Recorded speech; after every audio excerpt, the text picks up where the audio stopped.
Hi everybody, and welcome to this webinar, which is a series we're putting together with the CX Academy. Thanks for joining us. I can see this is the biggest attended webinar we've ever done, so I'm very, very nervous. So the background to this is that really we all know that customer experience has deep, deep roots in the emotions and how customers and employees feel. So we thought it'd be really nice idea to get our colleague, Steve Knight, who has a master's in work and organizational psychology, to share a very small amount of his vast knowledge with us. I'm delighted to say Steve is also lending his considerable knowledge to several of the modules in our Professional Diploma in Customer Experience, which is our first one is launching next month. He's a business psychologist, a consultant, a strategist, with a deep depth of experience that allows for insightful understanding of human behavior and business goals. An experienced leader with agency, client, and consultancy experience over 30 years. He's a problem solver, a motivator, a project manager with strong design, communications, and presentational skills. But can he cook? I ask myself. Cheap shot. I also know that he's a fantastic drummer. He's played in many bands, and that's where I met Steve first. Jazz, rock, brass bands, everything. So welcome, Steve. Welcome to the webinar. Thank you, Julian. Lovely to be here. No, so I'd also like to acknowledge that I am pretty much way out of my depth here talking to you, but let's give it a go and cut me a little bit of slack if I start to struggle. So let's start with what we're going to talk about today. We're going to really discuss emotional intelligence as a set of components, probably the ones which are most applicable to customer experience. So they're self-awareness, trust, and empathy. And as old Oscar said, we need to be the master of our emotions and not to let them dominate us. So before I start, I'll share something with you that I learned yesterday. So Steve refers to emotional intelligence with the letters EQ, which stands for emotional quotient, much like IQ, which stands for intellectual quotient. So when you see us referring to EQ on slides, we're talking about emotional intelligence. So Steve, what is emotional intelligence? Thanks, Julian. And as I said, it's great to be here. I think the first thing to just clarify, so EQ is very different to IQ. So IQ is your ability to think and reason based on assessment tests, and emotional quotient, or EI, or emotional intelligence, and again there is confusion over it, is your ability to understand and harness the emotions of yourself and others. Yeah. And it's recognized as being just as important as IQ. So fundamental to this concept is the idea that emotions are around us all of the time. So every part of our life is governed by emotions. Emotions are at the heart of maybe 90% of our decisions. Home, family, work. Everything. Yeah. So all of the time, emotions are there in the decisions that we make. And again, if you think of the flight or fight a reaction, that's an emotional reaction, and it's something that's based deep in our psyche. And essentially, this is a process that happens incredibly quickly. So emotions happen, and the emotional decisions that we make happen at 80,000 times quicker than a cognitive or IQ type of thinking. So if you imagine that you're in a work situation and you've got a challenging situation, yeah, the emotional response to that challenging situation is going to happen very quickly. So if we can be aware and govern control our emotions, we have more chance of actually making good decisions, solving problems, and being calmer in a leadership role. This means that our leadership performance is better, productivity is better, and perhaps profitability, which would be the most important thing for most companies. Perfect. So emotional intelligence was, it's been around for a long time. In the 1920s, Thorndike who's a very famous psychologist, created the concept of social intelligence. Yeah. But it was only really in 1995 that a man called Daniel Goleman, and he's written some very, very, very amazing books on emotional intelligence, created the concept, and then created a structure and a theory that supported this idea of EQ, or emotional intelligence. So can I just interrupt you there, Steve, just to ask you sort of a fundamental question that's on this slide that sort of I want to know, and I'm sure everybody else does want to know. Is emotional intelligence something that is innate to us, or is it something that can be developed and can be nurtured and can be worked on? So unlike IQ, and again, there is some debate in research, and again, EQ is based on scientific research. Like IQ, it's based on very, very rigorous and very large based evidence research. Yeah. So essentially, the debate is whether our personalities, our IQ and our EQ are static, whether they remain stable. And essentially, the general consensus is that the IQ and personality are stable, that you're born with them. Yeah. They don't change throughout time, maybe a little bit, but essentially most of the consensus of opinion is that they stay the same. Okay. EQ, so emotional intelligence, is flexible. So it's, if you think of it like a muscle, and this muscle, yeah, as in your brain, yeah, can be trained and developed. And I think this is something that really makes it stand out from IQ. So if we imagine that we are not self-aware, yeah, and self-awareness is one of the key pillars of emotional intelligence. Okay. Then how can we begin to understand how others feel? So first off, we've got to feel how we feel about ourselves. Yeah. So that's self-perception, self-regard, self-awareness, and then we can start to begin to understand how others feel. So we were talking there a little bit about sort of emotional intelligence being, you know, the same or different as IQ, and we may have kind of covered that, but talk a bit about how emotional intelligence is a better indicator of success and why that is, and give us your sort of thoughts on that. So well, there's a number, and again, in the limited time we have. So as I said, emotions arise as a response to an event, a reaction, a desire, a goal. And essentially, if those goals and desires are not met, and again, most of these emotions are automatic. Yeah. Yeah. So again, we know that they happen very quickly. So if these emotions are not met, we find it difficult then to relate to others. Okay. To form relationships. Yeah. To build empathy, which is something that we'll talk about in a moment, to build trust. Yeah. So essentially, if we have poor communication with our customers, with our family, with our friends, we know that those relationships don't build. Yeah. And the conversations that we have help those relationships build, help the communication, that builds empathy, that builds trust. Yeah. And through those two or three things, then something like customer experience, yeah, can develop. Okay, cool. So so let's just so you talked about, this is another area that really interests me, which I hadn't actually sort of contemplated originally, but emotional intelligence includes sort of your own drive, your own sort of ambition, motivation, yeah, and creativity. How does that fit in? So again, if we think about individuals that are high in emotional intelligence, display higher levels of interpersonal skills, yes, greater self-awareness, and are more empathetic. They also have better health, better well-being, and they're more adaptable to deal with life's stresses.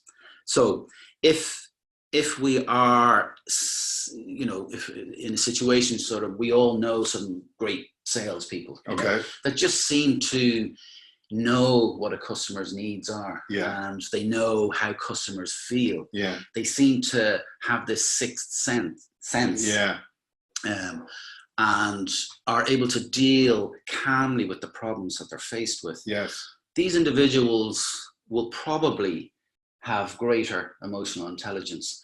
And again, emotional intelligence is not necessarily about what's right or wrong. It's about getting a balance, and we'll talk about a balance. And just really quickly, all the way through this. I thought we were just talking earlier about sort of, you know, the Irish rugby team, and we won't really, you know, go too far with the Irish rugby team for obvious reasons right now. But we will. You did give me a good sort of elite sports people and a good analogy there, and how it works with elite sports people. So sports psychologists use, particularly for younger athletes, and it's used widely across the world.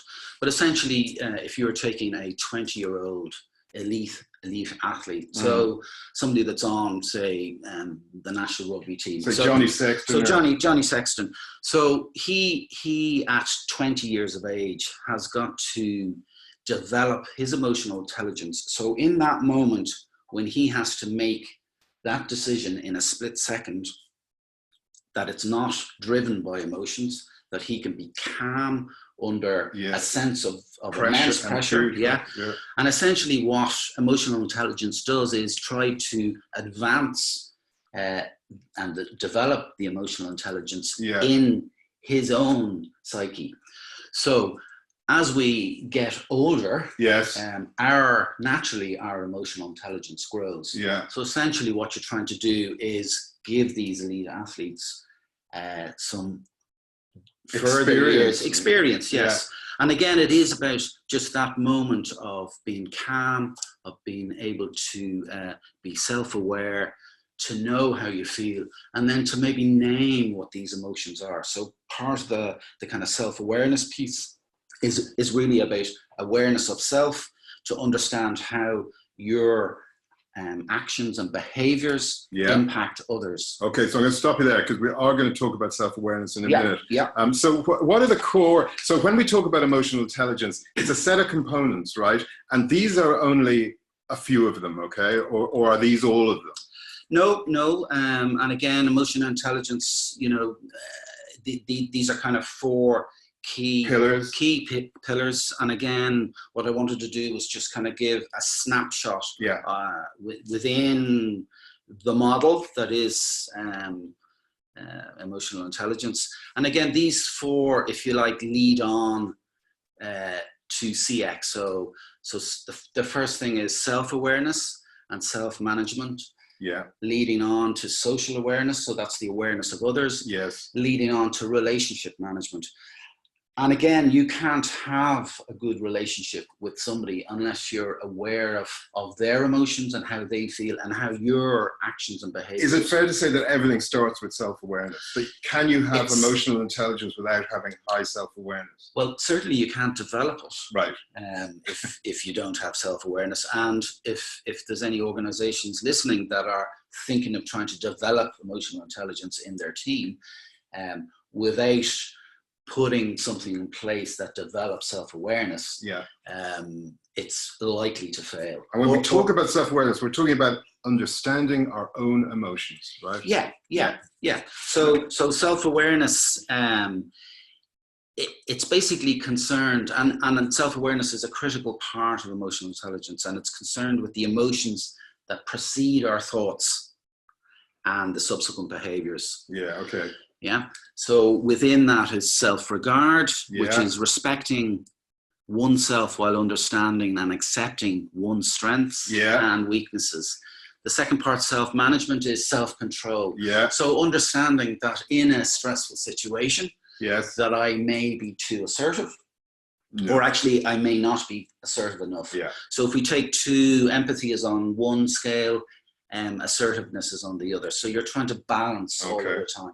And again, emotional intelligence is not about too much or too little. It's about a balance for every situation. And as you become more emotionally intelligent, you start to learn what these balances need to be. So in relationships and in conversations, pushing and pulling back and pushing and pulling back and knowing when to pull back. So if you're in a situation such as a redundancy, as a leader or as a manager, having too much empathy may mean that you delay the hard decision, which is the assertive decision for the organization, and you postpone procrastinate, maybe divert, and you don't make the decision, which is in the best interest ultimately of the company, but actually it's probably better for the individual. Yeah, tough call to make. It's a tough call to call. Yeah. And again, you know, if you're emotionally aware, you're aware that this is a difficult decision to make. But increasingly, you know, organizations, certainly for frontline staff, emotional intelligence is a key skill. Yeah. And it all feeds into relationship management and within a team. So it's so you know, in most work situations, you know, we're really not allowed to talk about our emotions, and certainly for men, any sign of showing your emotions at work, let alone at home or outside of home and work, is kind of seen as a vulnerability or a sign of weakness. Yeah. But actually, in most work organizations, we're told to suppress, to regulate our emotions. But certain emotions, certain emotions are allowed. So it's like the pot on the stove, like boiling over and trying to keep it simmering the whole time, as opposed to having blowouts. So again, if you're aware of your own emotions and your impact on others, and you have empathy, then your decision-making, problem-solving, conflict management, your ability to influence others, which is a key part of customer experience and persuasion, becomes a much better experience for you. Yes. And again, this is the balance. So if you have a balanced work life, so we all work, home work life balance. Yeah. If you're more calm and less stressed, you're more likely to be engaged with your work. You're more likely to be engaged with customers. You're happier in work. And we know that for most organizations, for most people, that they're about 30% more productive when they're feeling positive. So if people are less stressed because they have a bit of self-awareness, awareness of others, and are able to manage the relationships better, they're not going home with the stress of a bad conflict that they weren't able to resource themselves. Interesting. Cool. Okay, let's now. So this is just a little model of kind of the, if you like, 6 pillars of emotional intelligence. And again, there's lots of different measurements. There's lots of different ways to measure emotional intelligence. The key measurement device is the EQI, or the EQI 360, which is your team essentially analyzing you. Yes. Which I'm sure would be very exciting for you, Thank Julian. you, I'd love that. So again, if you like, there's 3 levels here. So attitudes and thoughts, feelings and behaviors. So attitudes and thoughts lead on to feelings that lead on to behaviors. I get it. So if we take self-awareness, leads on to social awareness. So you can't be aware of others unless you're aware of yourself. You can't manage others if you can't manage yourself. Oh, okay. And you can't have regard for others if you don't have regard for yourself. I see. And self-regard leads on to self-awareness, which leads on to self-management. So this is a kind of little model and a matrix where you can kind of see how you fit in and how others fit in. And again, emotional intelligence is essentially, it's a framework and a language that allows us to describe a concept that is incredibly difficult to articulate. I know. It's so funny because we've been sitting here, like, we've obviously had discussions around the diploma, and we've had discussions about sort of all of this area. And it is literally fascinating, but it can go on. And I mean, it is so deep and it's complex. Yeah. It's complex to understand. Yeah. And like key to this is understanding that organizations with excellent customer experience, and again, this is what we're here for, are almost certainly facilitated by employees who are emotionally intelligent, self-aware, and understand the emotions of others. Yeah. And essentially, when you understand the emotions of others, you can build empathy and build trust. And without empathy and trust, you can't form a relationship. And without the relationship, the experience is not going to be very good. Cool. Okay, let's move on a bit. So let's look a little bit deeper at each of the components. we've talked a bit about self-awareness already, but give us a bit of a deeper dive into self-awareness. How it manifests itself in you and what you can do with it and how you can control it and how powerful it is. So, as I said, emotional intelligence is concerned with the emotions that precede our thoughts and the subsequent behaviors. Okay. So self-awareness is about recognizing and understanding your own emotions and their causes and the impact that they may have on your thoughts and behaviors and the thoughts and behaviors of others. So in other words, if I know I'm quick to anger, or if I know I'm over empathetic, or if I know I feel too much in a situation, what you're trying to do is you're trying to say to me, recognize that and moderate it as needs be. Yeah, and again, being aware. Without suffocating it. Yeah, like we can say that if you're aware of your emotions, so if you have self-awareness, you're going to be more in tune with your emotions, and in turn that kind of makes you smarter. So when we're calm and when we're positive, we're going to make better decisions. Yeah. We're going to make decisions that are not in an emotional maelstrom that just creates panic for everybody, not only ourselves. And again, having a more positive outlook that engages customers, will build those relationships, which builds trust, which is a fundamental part of every business. Yes. Yeah. And we'll talk about trust in a moment. Yeah.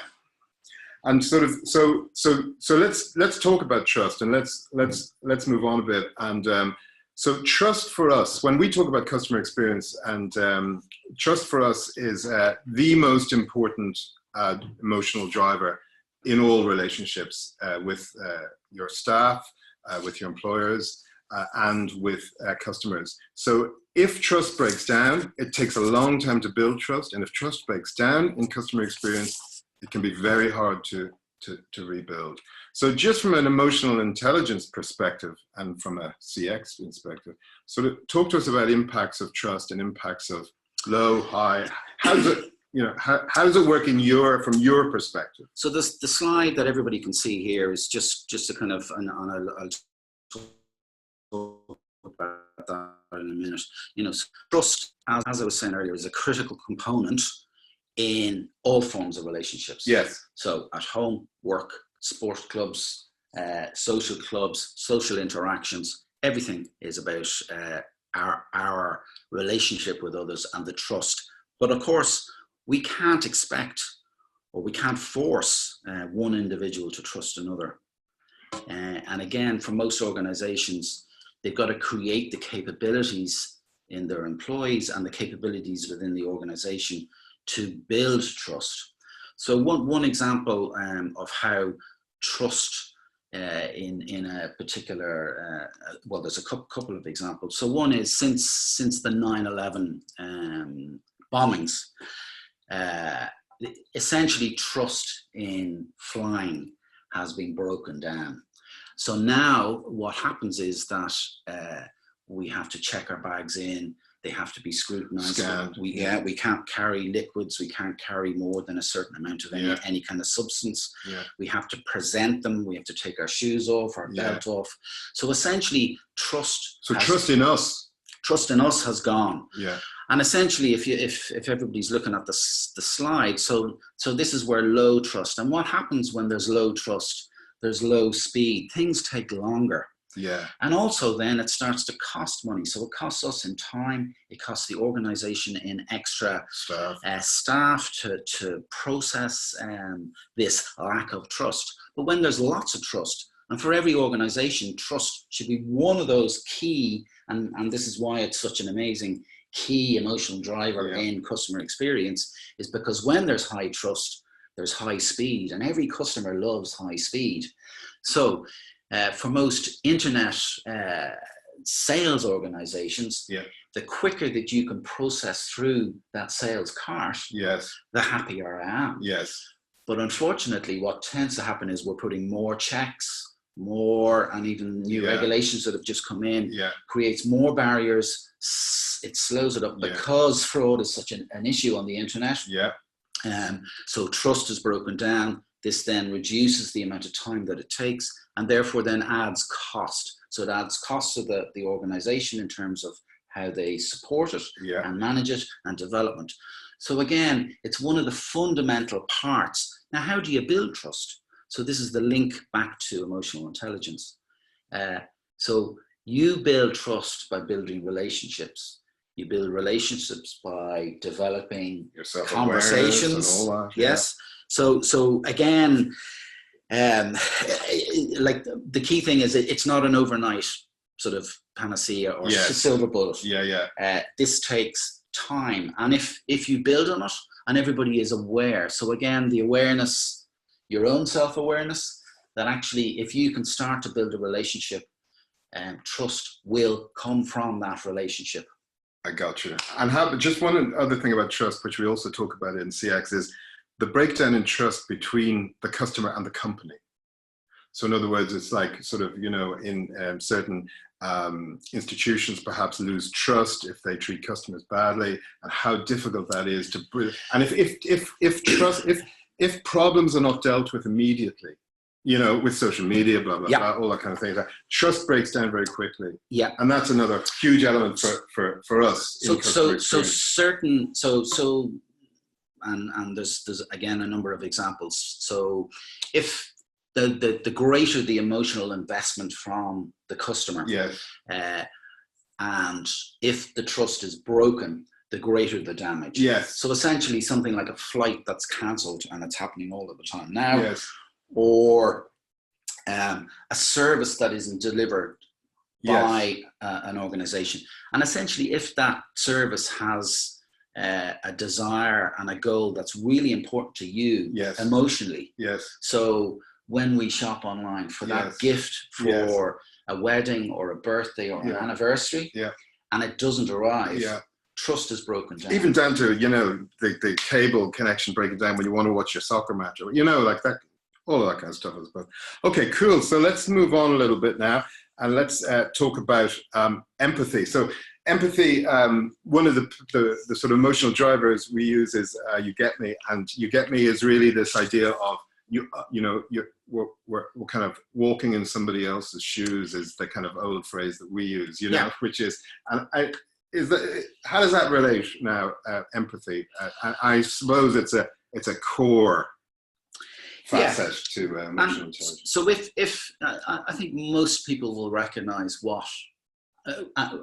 and understand what empathy is, and there's other parts of the and emotional intelligence is about a combination of lots of skills. So lots of interpersonal self skills, stress management, and decision making. So it's a combination of skills, and empathy is one of those skills. It's a very important one.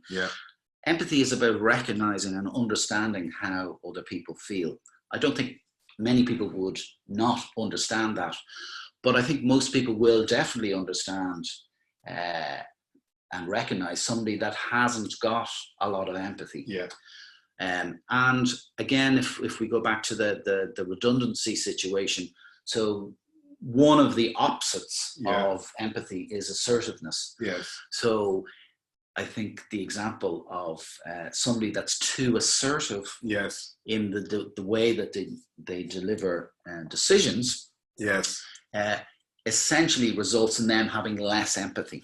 And having too much empathy is also a problem, right? Yes. So in that redundancy situation, again, if you have too much empathy, you may not make, as we said earlier, you may not make. But if you also feel too much empathy for customers, you tend to get tangled up in the whole thing yourself, right? I mean, is that a problem? I mean, have you experienced that in the past, that certain, employees get too emotionally involved with the situation, and that needs to be regulated also? So again, this is the idea of self-awareness leading to self-perception, self-regard. So if you have awareness of your own and other people's feelings, this creates empathy.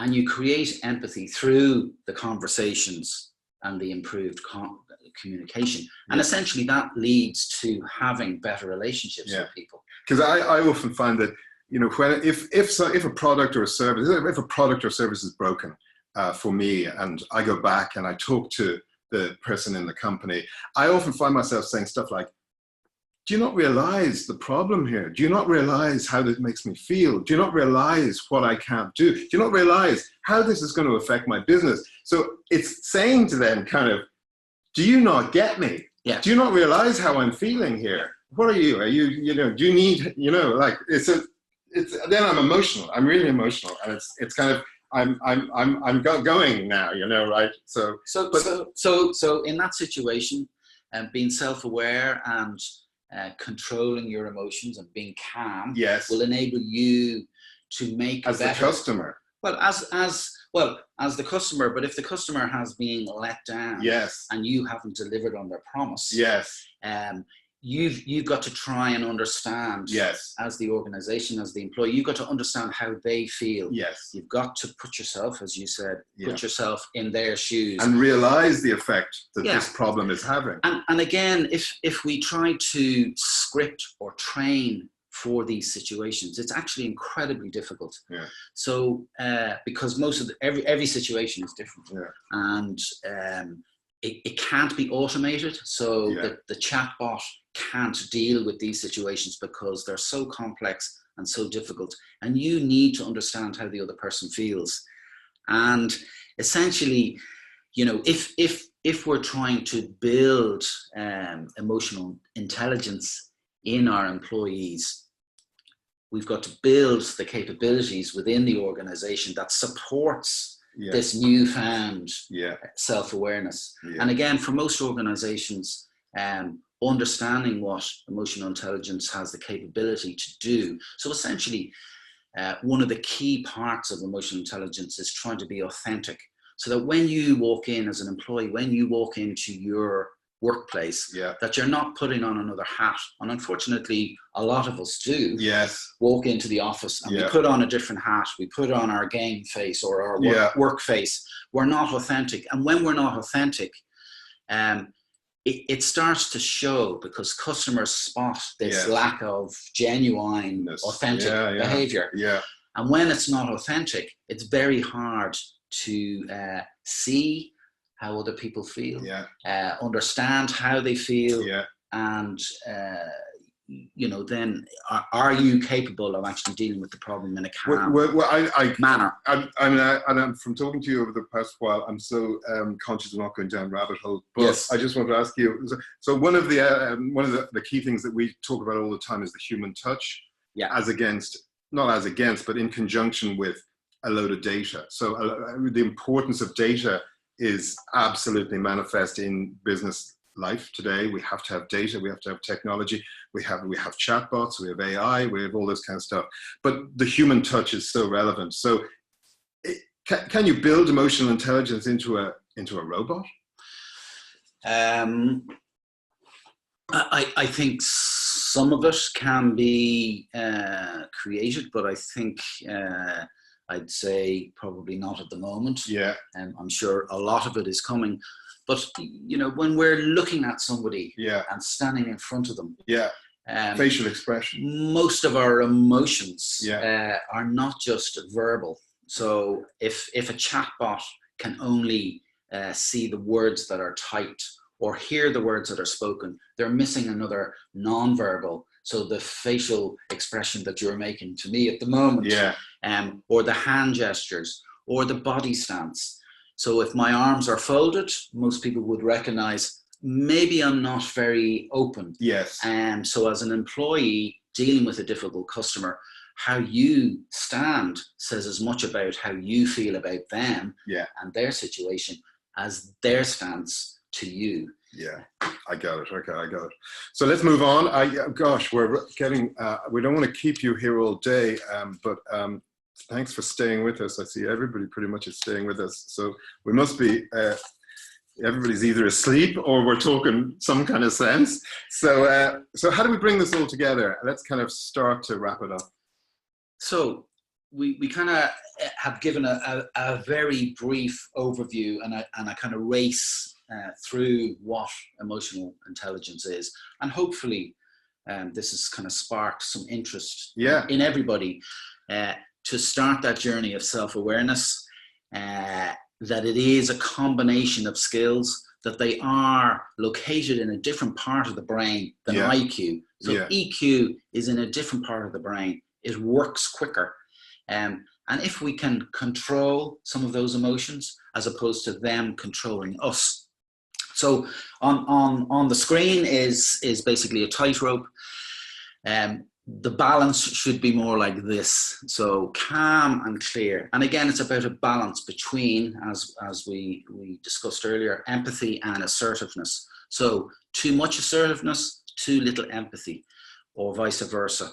Or maybe there needs to be more empathy in certain situations. And again, it changes in every situation.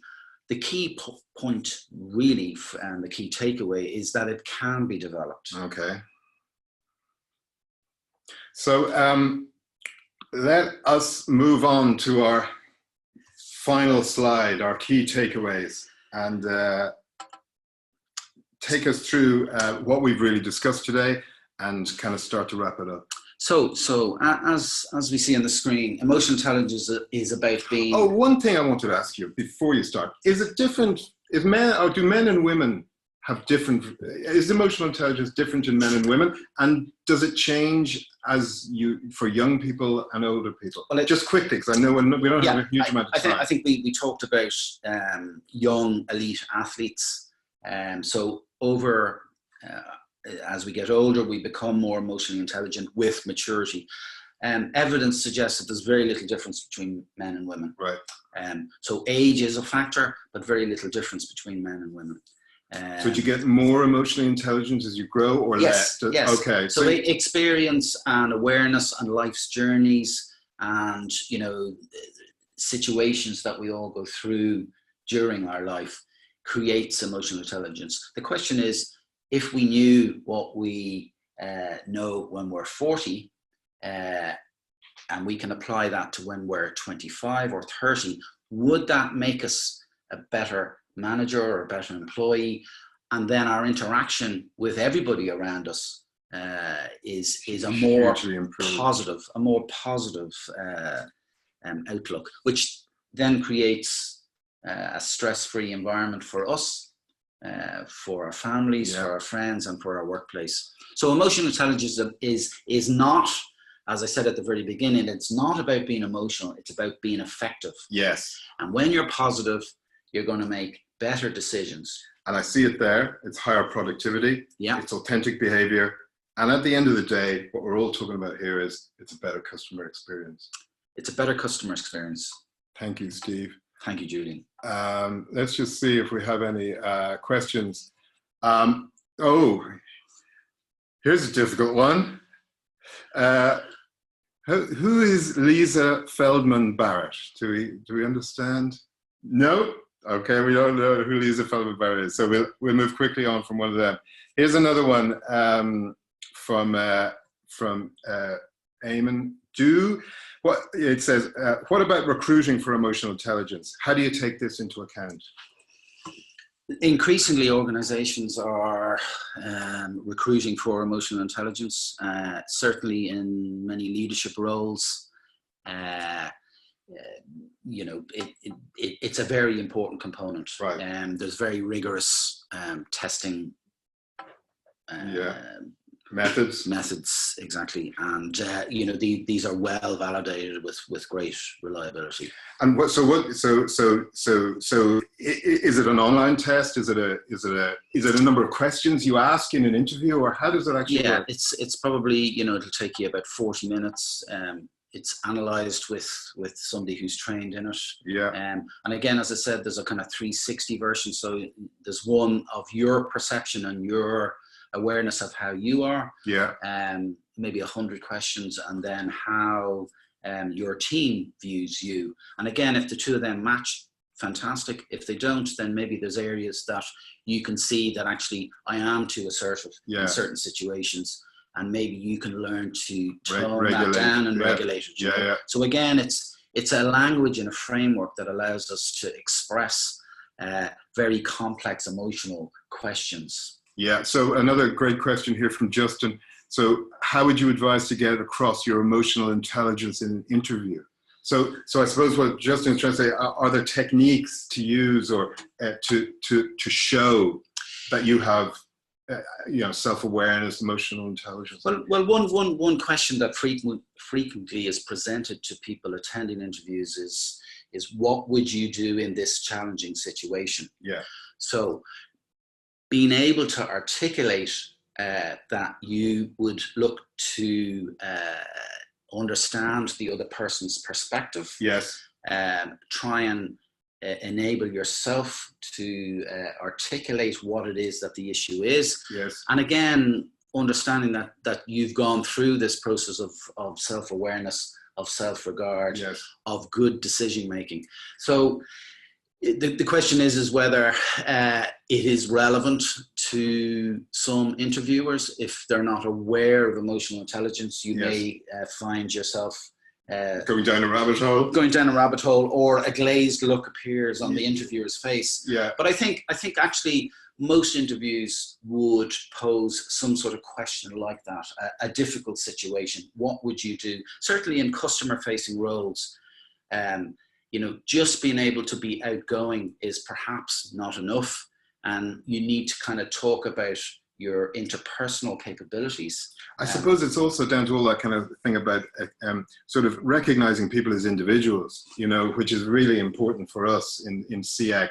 Yeah. And sort of if you have a challenging situation, or somebody asks you a question regarding a challenging situation, sort of the first thing is to understand. Try and be empathetic and try to understand, get into their heads, understand what they're thinking, understand that they're an individual, understand that they have challenges in their own lives, and get it across kind of that way. I mean, to start from the perspective of the person who has the problem, who has the issue. Yeah, yeah. Look through their eyes. Yeah, look through their eyes, stand in their shoes. And again, if you can articulate a couple of short stories that reflect how you dealt with difficult situations, this would demonstrate, at least your awareness of emotional intelligence. Okay, great. Look, we're going to have to, thanks a million. I see a couple more questions there, but we're going to have to wrap it up because I know you guys are all busy. So we would just move on to let you know that the Professional Diploma in Customer Experience is coming. Steve is going to help us with several of the modules on that, which is wonderful. It brings a whole new dimension into this area, I think, and I think it's fascinating. I think it'll help everybody. So we're starting our first Professional Diploma group is starting on the 19th of September. There are still, I believe, 6 places left on it. If you're interested, just get in touch with us, drop us a line. It's a very valuable course to do, really very interesting and very good for your career. So with that, I think we'll just say thank you very much for attending. It's been fascinating talking to you, Steve. Thank you, Julian, for asking me. Yeah, and I look forward to chatting with you again further, maybe another one of these webinars. Who knows, maybe about cooking, maybe about drumming. Exactly. Anything Thank you like. very much. Thanks a million. Thanks very much, everybody. Goodbye.